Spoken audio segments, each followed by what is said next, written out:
میدونستی با این چراغ جذاب یووی چه کارایی میشه انجام داد؟ اصلا این چراغ به چه جایی به دردمون میخوره؟ چه جایی استفاده میشه؟ امروز میخوام در مورد این چراغ یووی کلی حرف بزنم، کلی آزمایشات انجام بدم که هیچ جا ندیدی و نحوه استفاده و جاهایی که استفاده میشه بهتون بگم. امروز قراره یکی از نمونه های خاص چراغ یووی رو بهتون به نمایش بذارم. دوستان، چراغی که توی دست من میبینید یکی از نمونه های خاص بازار هستش که کلی استفاده تو مباحث سنگ شناسی و شکار سنگ و کلی کارهای دیگه میشه انجام داد. این چراغ رو قراره باهاش یه سری از آزمایشات انجام بدیم که ببینیم چه حرکتایی میتونیم انجام بدیم و به چه کارمون میاد. بریم که داشته باشیم ببینیم چه کارایی میشه کرد.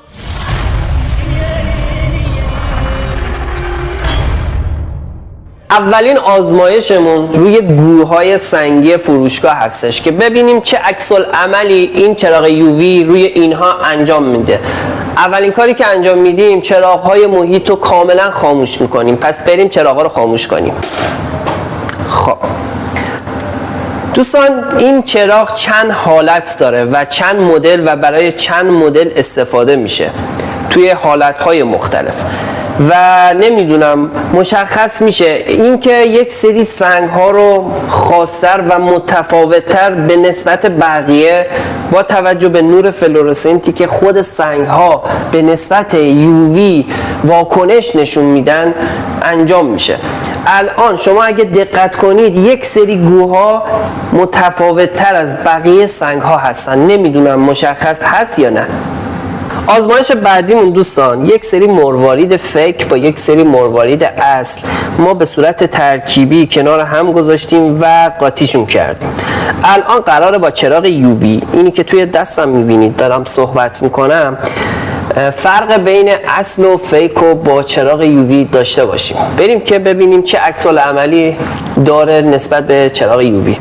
دوستان، همینطور که داریم میبینین مرواریدهای اصلی خیلی رنگ خوشگلی نسبت به چراغ یووی دارن نشون میدن، اون فلورسنت خاصی که دارن، و اینهایی که حالت نوری خاصی ندارن اینا فیک هستن و کاملا مشخصه.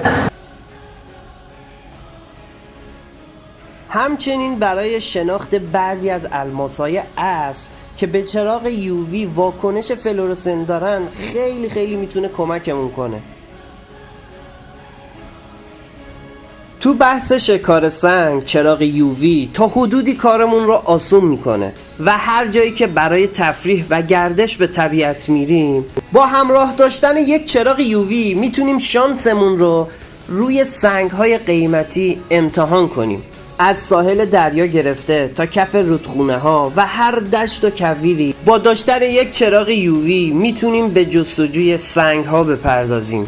این حرکت میتونه یه حس خوب کشف کردن برامون به همراه داشته باشه. البته ناگفته نماند که چراغ یووی تا حدی میتونه کمکتون کنه و عملکرد این چراغ‌های یووی فقط روی بعضی از سنگ‌های قیمتی هستش و شخصا داشتن و استفاده این چراغ رو برای حس کنجکاوی و کشف سنگ‌ها حتما پیشنهاد میکنن و اگر روزی با یووی رفتین شکار سنگ بهترین ها رو براتون آرزو میکنم.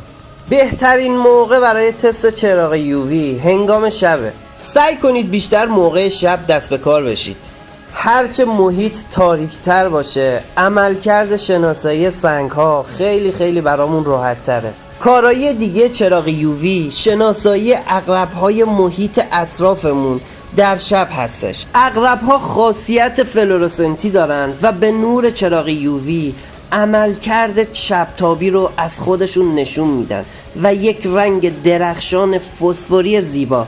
این برای افرادی که توی طبیعت چادر زدن و کمپ کردن میتونه خیلی مفید باشه تا از عقرب‌های اطرافشون اطلاع داشته باشن.